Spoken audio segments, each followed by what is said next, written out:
तो अध्याय संख्या 2, क्या नाम है इस चैप्टर का बच्चों? नमक का दरोगा।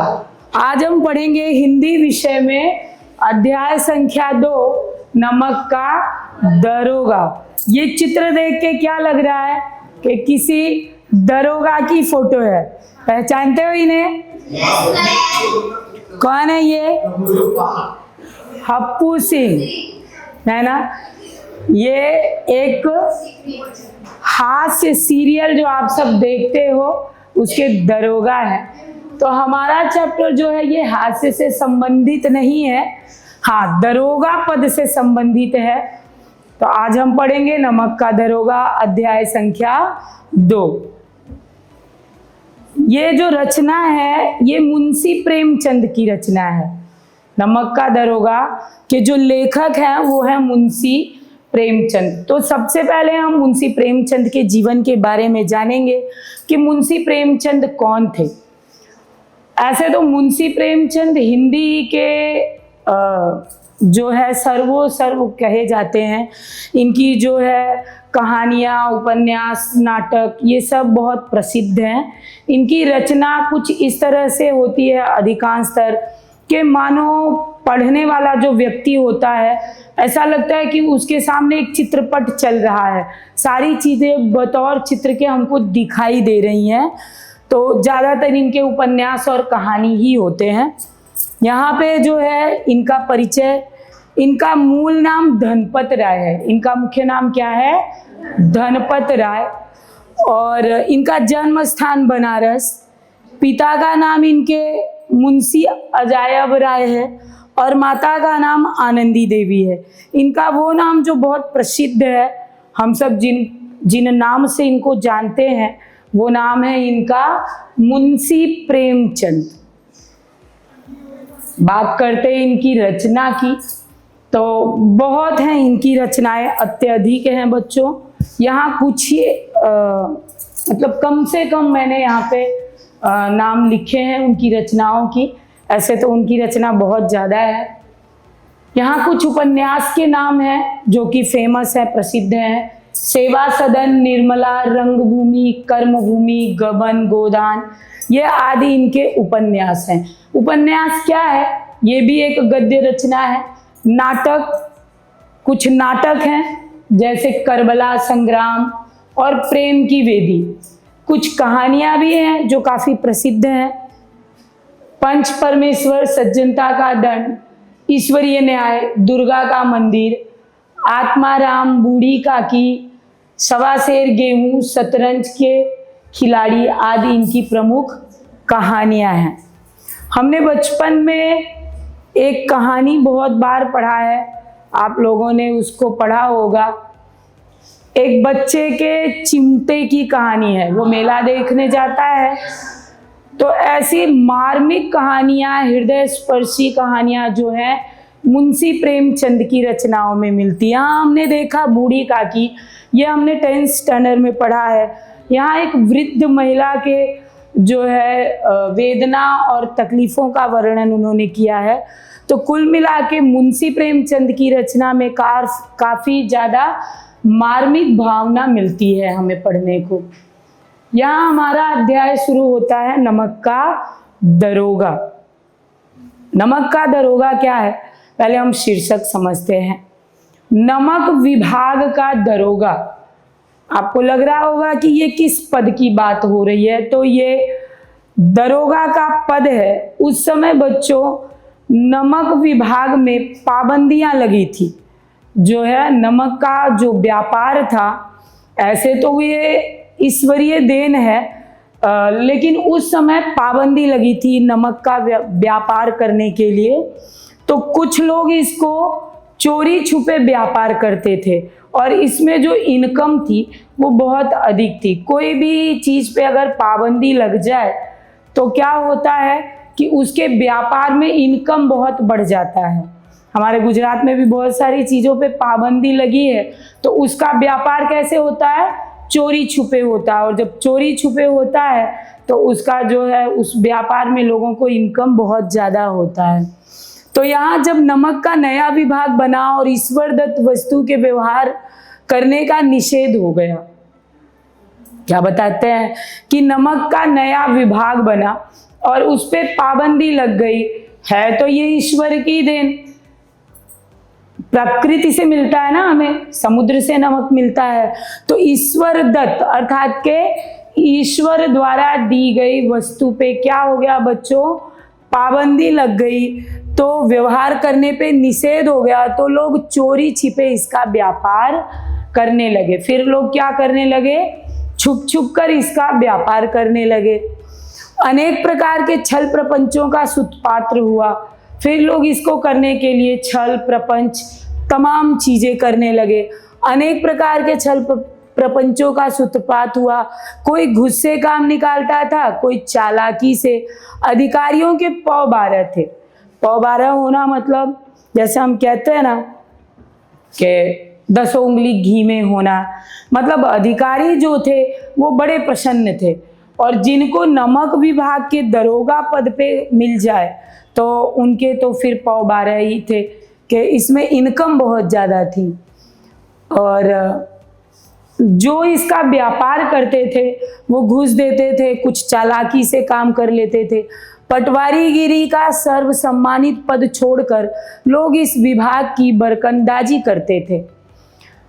बड़ा पद पटवारीगिरी का जो होता है उसे भी लोग छोड़ करके नमक विभाग में आ जाया करते थे, क्योंकि इसमें इनकम बहुत ज़्यादा था। इसके दरोगा पद के लिए तो वकीलों का जी भी ललचाता था। जो वकील पद पर होते थे उन्हें भी इस पद के लिए लालच होता था कि काश हमारा भी हो जाता। यह वह समय था जब अंग्रेजी शिक्षा और ईसाई मत को लोग एक ही वस्तु समझते थे। ये उस समय की बात है बच्चों, जिस समय अंग्रेजी शिक्षा और ईसाई मत को ज़्यादा महत्व दिया जा रहा था। फारसी का प्राबल्य था। प्राबल्य अर्थात की प्रबलता। किस चीज की प्रबलता थी? तो फारसी का। प्रेम की कथाएं और श्रृंगार रस के काव्य पढ़कर फारसीदा लोग सर्वोच्च पदों पर नियुक्त हो जाया करते थे। अब फारसियों का प्राबल्य था, हर जगह उन्हीं की प्रबलता थी, तो उन लोगों को तो बड़े आसानी से मिल जाता था तरह तरह के उच्च पद जो थे।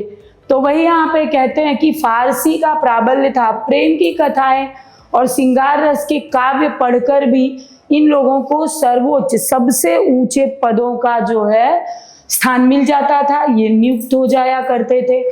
मुंशी वंशीधर भी जुलेखा की विरह कथा समाप्त करके मजनू और फरहाद के प्रेम वृतांत को, नल और नील की लड़ाई और अमेरिका के आविष्कार से अधिक महत्व की बातें समझते हुए रोजगार की खोज में निकले।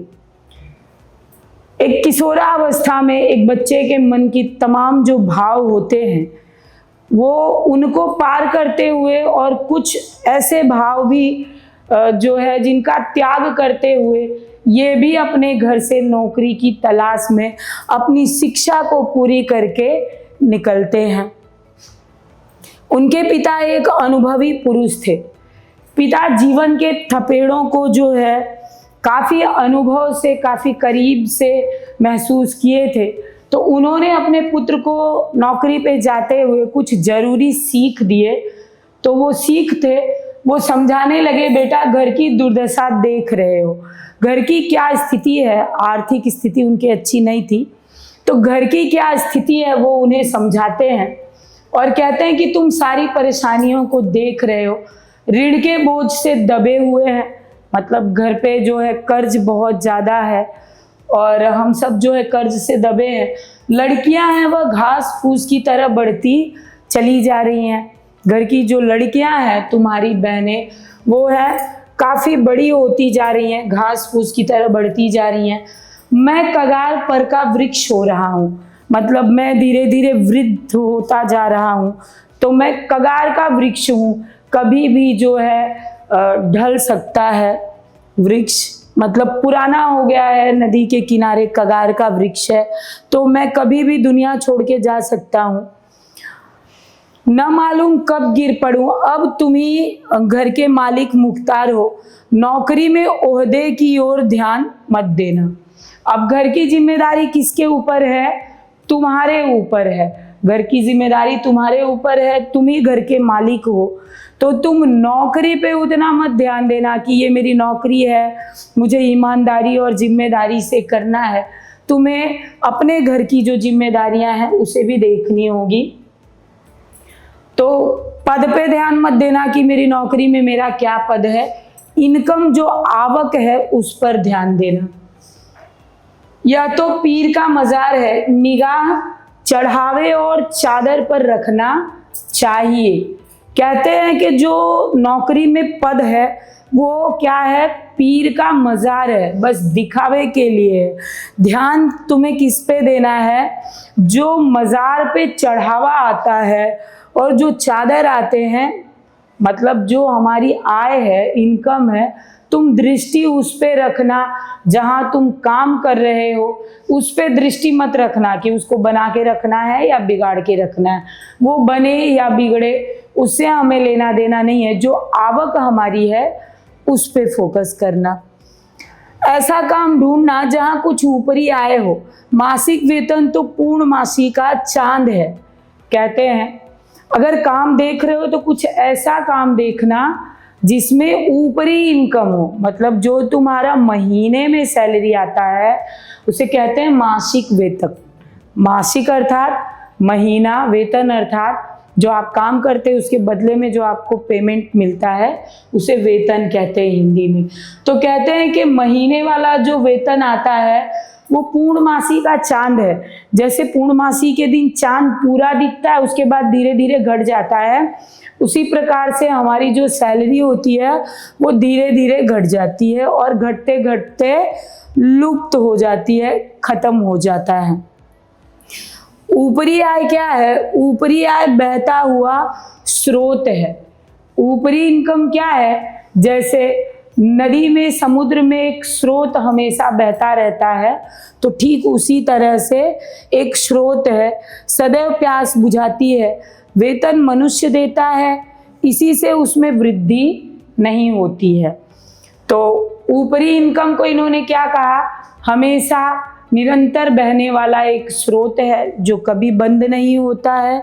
और सैलरी कौन देता है? मनुष्य देता है, इसलिए पूरा नहीं पड़ता, घट जाता है, उससे प्यास नहीं बुझती और उसमें बढ़ोतरी नहीं होती है। ऊपरी आदमी ईश्वर देता है। उनके पिता ने उनको ये समझाया कि जो ऊपरी इनकम है वो मनुष्य नहीं देता है, वो स्वयं भगवान देते हैं, इसी से उसमें बरकत होती है। इनका कहना है ऊपरी इनकम जो है उसमें बरकत होती है, क्योंकि वो कौन देता है? वो ईश्वर के द्वारा हमें मिलता है। तुम स्वयं विद्वान हो, तुम्हें क्या समझाऊं? इसी विषय में विवेक की बड़ी आवश्यकता है।